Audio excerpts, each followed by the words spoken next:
Okay, now that we've talked about the various types of techniques we use to initially validate a selection technique, we need to talk about the issues of cross-validation and validity shrinkage.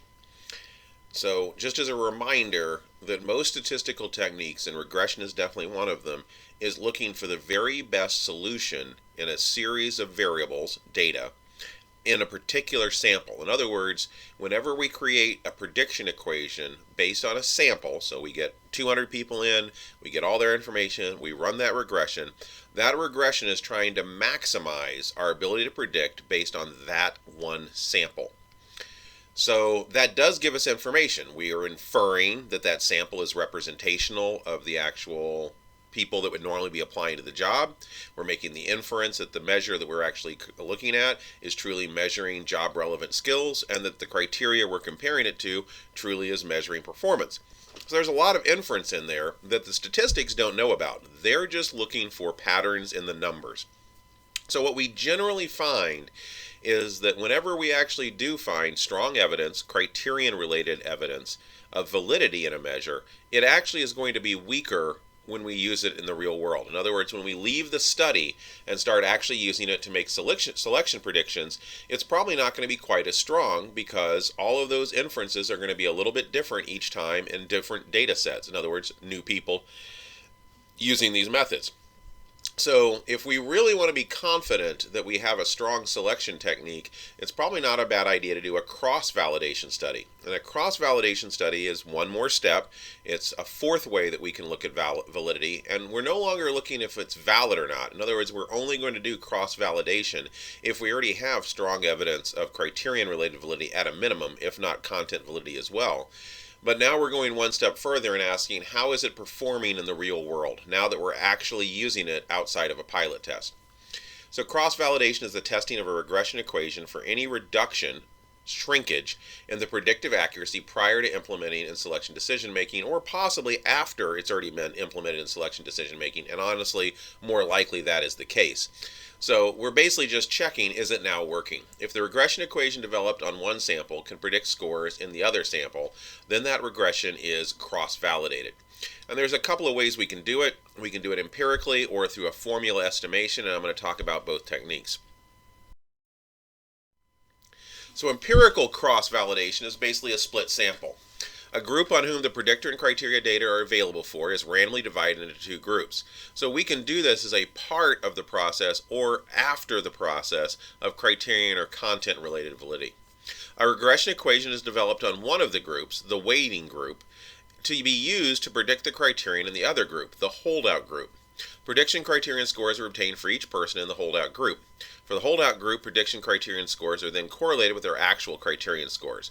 A high statistically significant correlation coefficient indicates that the regression equation is useful for individuals other than those to whom the equation was developed. So this can be done concurrently or predictively. We can use it to actually create our initial regression equation on our first group using both their current scores on the selection technique and their known criteria. And then we can predict in the second group, based on their selection scores, what is their performance. If we already have their performance, that would be a concurrent study. We would see how poor or how good was the relationship between our prediction and their actual performance. In other words, we're going to use the prediction equation from group 1, where we actually created the equation using both their selection and their criteria, to then predict what group 2's performance should be based solely on their selection instrument. But we actually do have that data, and we correlate our prediction to the actual data. If we find a strong relationship, we can say it's cross-validated. Any difference in that relationship, any poor sample or poor selection, or poor prediction, poor prediction is an indicator of possible issues with validity shrinkage.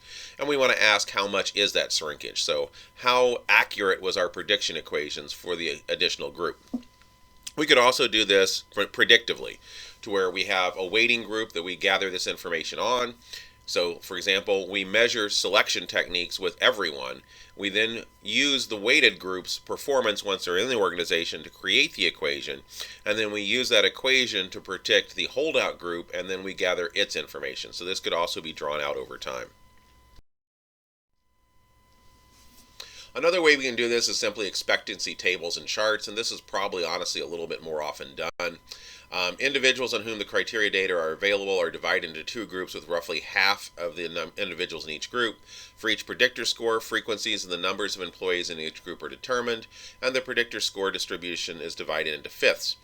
The number of percentages of individuals in each group are determined, and an expectancy chart that depicts these percentages is prepared. So what we're basically doing is, again, we've got a prediction equation. We use the prediction equation to make a prediction on the second half. So again, we're breaking these two groups into two halves. We're creating the equation with the first group, the first sample, and then we're using it to predict performance in the second sample. And we want to ask not what's the correlation, but just how accurate were we based on a bar of performance. So an example of that is coming up. So here's an example of how that would look like. At this point, a hypothetical scattergram of the scores of 65 financial advisors on their employment interview plotted against job performance. So again, we have our prediction, whether we expected them to predict well or whether, and then did they predict well. And we then divide it based on bands of lowest 20, next 20, middle 20, next greater 20, and finally highest 20. And what we're looking for is how often were we right or wrong in each cluster.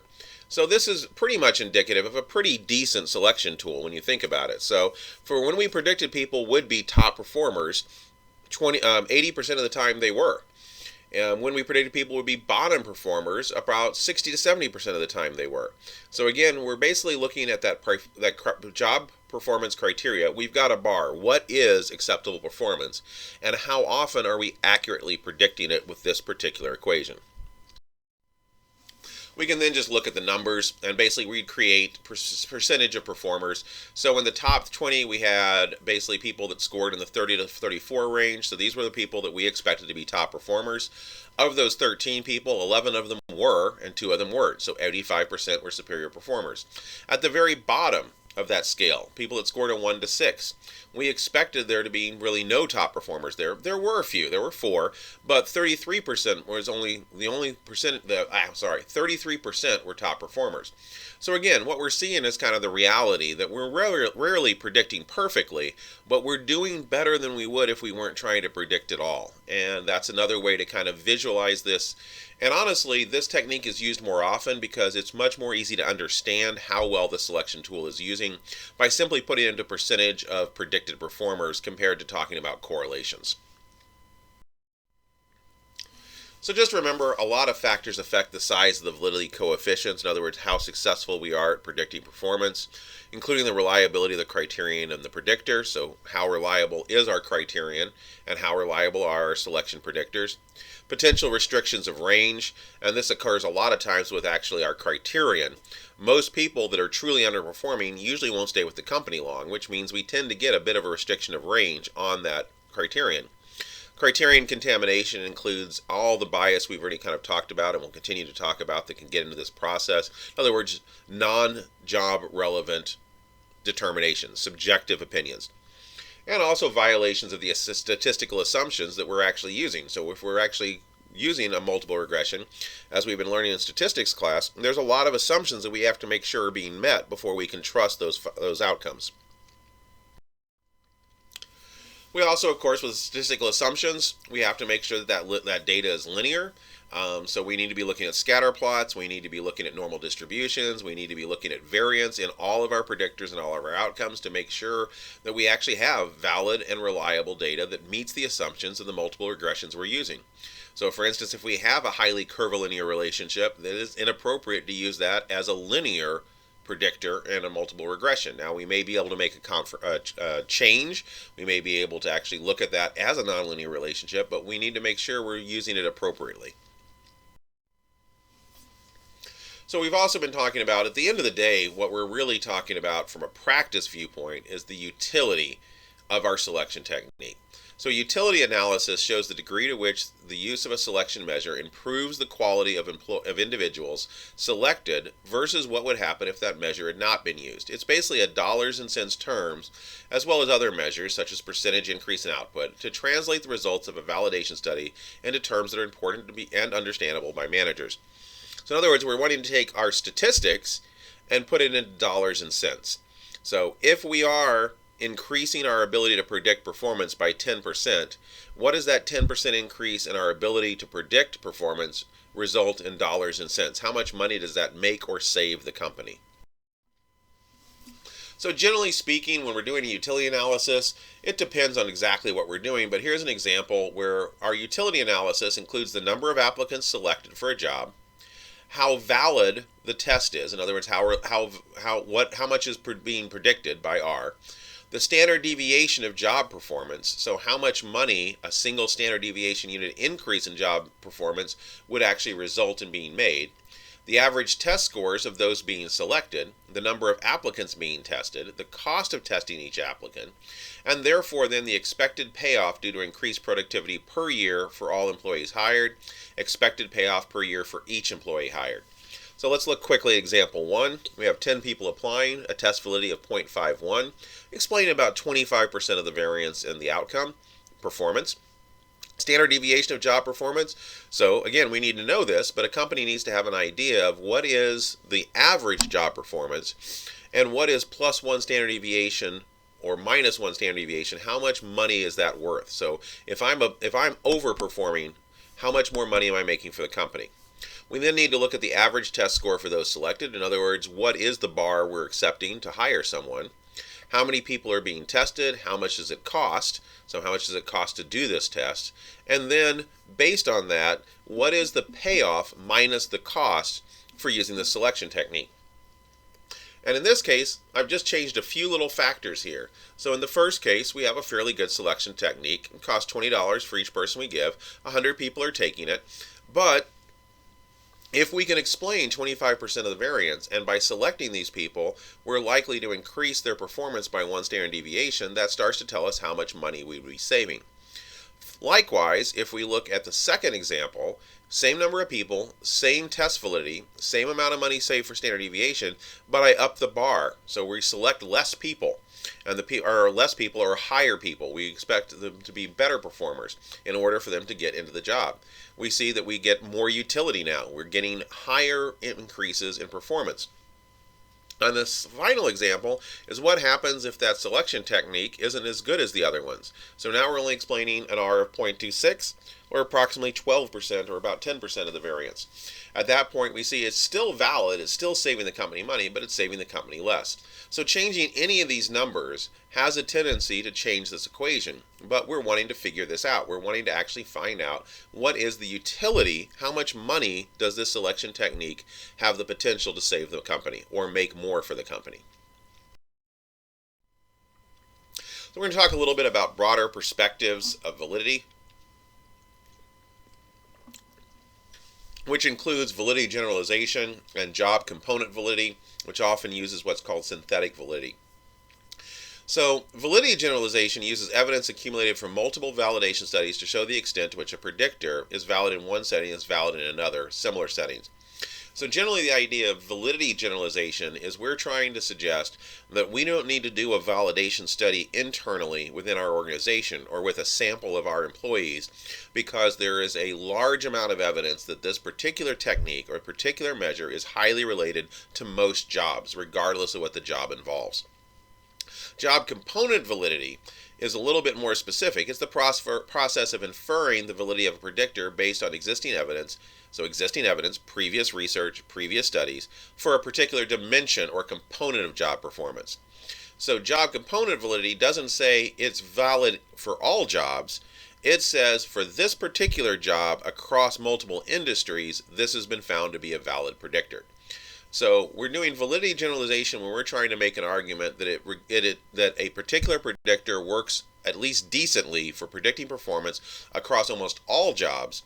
Job component validity, we're trying to suggest that a particular predictor has been found to work particularly well for a particular dimension or component of job performance, regardless of the job. So one way to think of job component validity, for example, is if we found that a particular measure was good at assessing people skills. That doesn't mean we should use it for all jobs, validity generalization, but it does mean any job that requires people skills, we could probably use it for. So general validity generalization Basically, the situational specificity hypothesis is that the validity of a test is specific to the job or situation where the validation study was completed. So that's the specificity hypothesis. Validity generalization is a hypothesis that a test does not have to be tied specifically to any one job or one situation. So deficiencies affecting validity include the use of small sample sizes, differences in test and predictor reliability, differences in criterion relatability, differences in restriction of range of scores, criterion contamination and deficiency, computational typographical errors, slight differences among the tests that must be measured. So why I'm talking about deficiencies affecting validity is that if we're looking at validity generalization, one of the arguments we're making is that all of these are irrelevant. So when we look at a validity generalization study, we're usually talking about a meta-analysis. And the meta-analysis needs to show that the particular measure was found to be valid across multiple jobs, multiple situations, industries, and was visible or was above all of the noise, such as using small sample sizes, criterion reliability. In other words, all of these deficiencies still the effect size was seeable through this. So generally we're going to see in these meta-analyses, they're not going to be just looking for the relationship between a particular test and performance across jobs and situations. They're also going to be trying to show that the effect of that measurement, the effect of that prediction, is above and beyond all these deficiencies.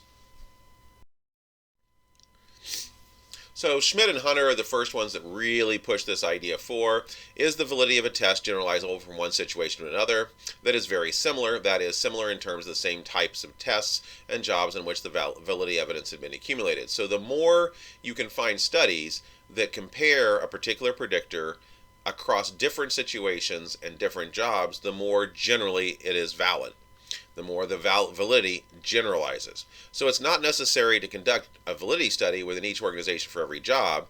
For example, mental tests can be expected to predict job performance in most, if not all, employment situations. So what we're really getting at with this slide is the idea that as you're looking at the literature, you're wanting to ask, how generalizable is this measure? So if you're doing a validity generalization study, and for instance, you find enormous support for your particular predictor in manufacturing jobs, but you're not finding evidence of it outside, it may be generalizable, but only generalizable to manufacturing. If you find evidence that it has been found to be generalizable in manufacturing, white-collar jobs, medical fields, educational fields, now you're starting to get to true validity generalization. It looks like it can be generalized to almost all employment situations. So steps in conducting a validity generalization study. First, we obtain a large number of published and unpublished validity studies. And the unpublished ones are important because we want to gather information that may not have actually found enormously powerful effect sizes or was really well done. We want to look at these unpublished studies as much as we can, and that's part of the process, is trying to reach out to universities, graduate students, unpublished theses, unpublished dissertations, looking for more evidence, and white papers in organizations. We're then going to compute the average validity coefficient across all these studies. We're going to calculate the variance from differences amongst the validity coefficients, and that variance of differences is where we're getting to those deficiencies, the error amongst these studies. Does the effect size shine through all of that error? For these differences, subtract the variance due to the effects of small sample sizes. In other words, we want to adjust for the fact that we have different types of studies. And we want to correct the average validity coefficient and the variance for error due to other methodological deficiencies. So again, a good validity generalization study is not just looking at the effect size, it's also trying to quantify the quality of the study the effect size came from. If the difference among the validity coefficients are small, then validation is generalizable across situations. So we're looking for not only a series of studies that found validity, in other words, these did predict performance, we're also wanting to find, once we adjust for the errors of the studies themselves, small differences in that validity across multiple situations. And if we do, we have argument for validity generalization. So some of the criticisms of validity generalization: the appropriateness of correction formulas and overestimating variance due to study deficiencies. So we are, for lack of a better term, every time you do a validity generalization, the researcher is in charge of how they're estimating error variance, how they're coding deficiencies within the studies, and you can, and this is one of the reasons why when you read a meta-analysis, it is a good idea to really go through that method section exactly what they did. Because a lot of times we will find that they've overweighted large samples and underweighted small samples. That's not necessarily a problem unless all of the large sample studies found big effects and all the small sample studies found small effects. So we want to ask that question. We want to look through those tables where they're just giving us the ends and the effect sizes to see what was the pattern before they did their adjustments. There is a fairly lowering of the statistical power of the generalization analysis. In other words, we do actually, and that's another reason we often want to gather information from unpublished studies, the unpublished studies may have actually found fairly decent effects. We want to look for procedures calling for double corrections. In other words, we want to ask, if they're making weighted errors and if they're correcting for errors, make sure they're not correcting for them multiple times. And that occasionally occurs as well, where they basically, for example, they may correct for effect size, they may correct for the sample size, but they may also correct for industry. Now, if industry also is highly correlated with effect size, in other words, blue collar or manufacturing jobs were all large ends, and white collar kind of managerial jobs were all small ends, and they already adjusted for N, and now they're adjusting for basically setting, that's a double correction. You want to make sure they're not lumping together good and bad studies, so you do want to actually look to see what are the quality of the studies. Always be aware of file drawer bias. In other words, it's very easy to find published studies. It's a lot harder to find unpublished studies, and even harder to find unpublished studies that had negative results. And finally, there tends to be an underestimation of the criterion reliability by the generalization advocates in their studies. In other words, people that are doing these studies are looking to find an effect. They're looking for generalization, and they're more likely to find it. Steps when a VG study exists for a similar measure on the job. Proposed test is similar to the measure used. So this is basically just a subjective technique. But if you find that there are meta-analyses that have already done this, you want to simply ask the questions. Is the proposed test that has been found to be generally valid similar to the measure used that you're planning to use? Does the job analysis show it is similar to the jobs used in that study?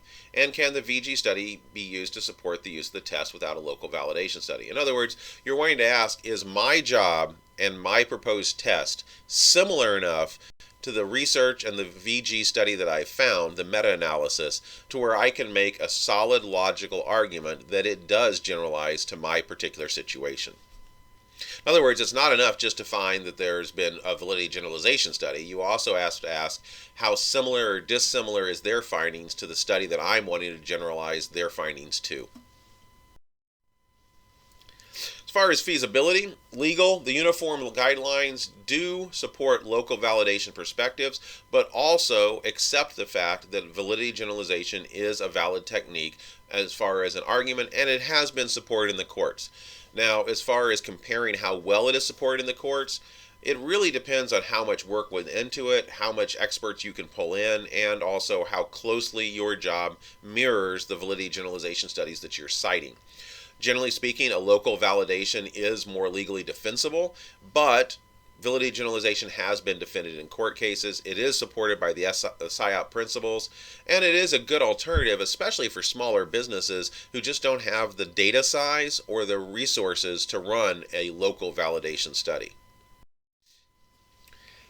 So job component validity, again, this is very similar, except that instead of making a broad statement that a particular predictor can work across multiple settings and multiple jobs, it is specifically stating that a particular component of a job that may be different from situation to situation is generalizable enough. So it's a validation strategy that incorporates a standardized means for obtaining information on the job for which the validation study is being conducted, and involves inferring the validity of a given job by analyzing the job, identifying the job's major functions or components, and then choosing tests or other predictors based on evidence obtained from previous research that predicts performance on these major work components. So the first step of a job component validity is what is the component of the job that you're wanting to generalize to.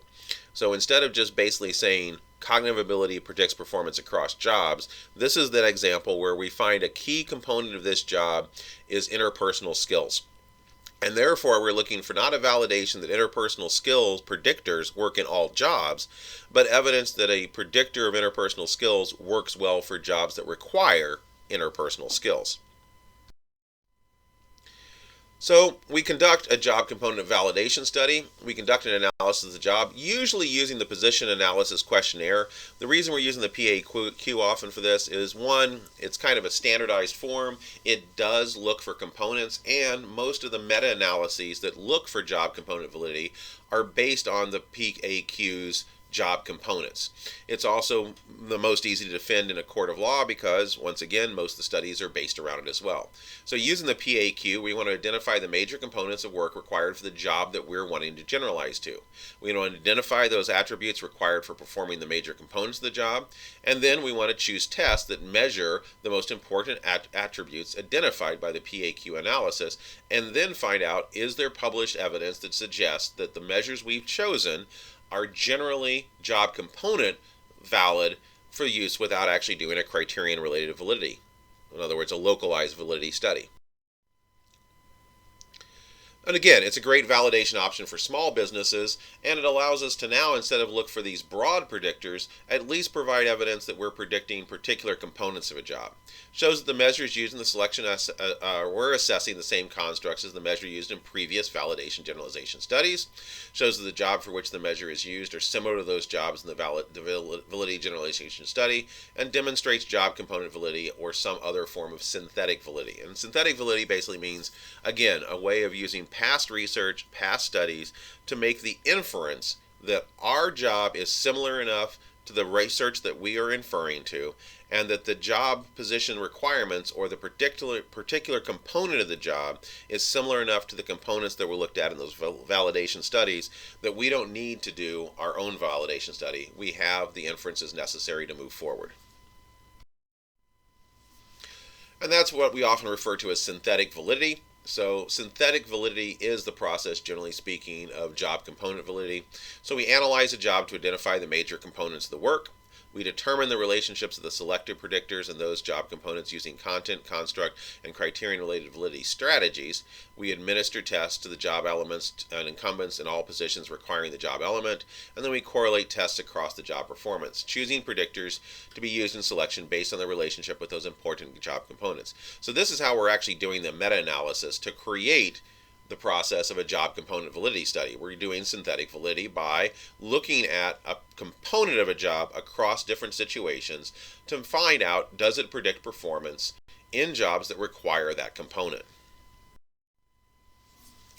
So just an illustration of test validity using synthetic validity. For example, we might go with, we're wanting to find one component might be following directions, one component might be typing, one component might be dealing with the public, and we look to see how predictive each one of those components and a particular selector of those components are in different types of jobs: typist, clerk, receptionist.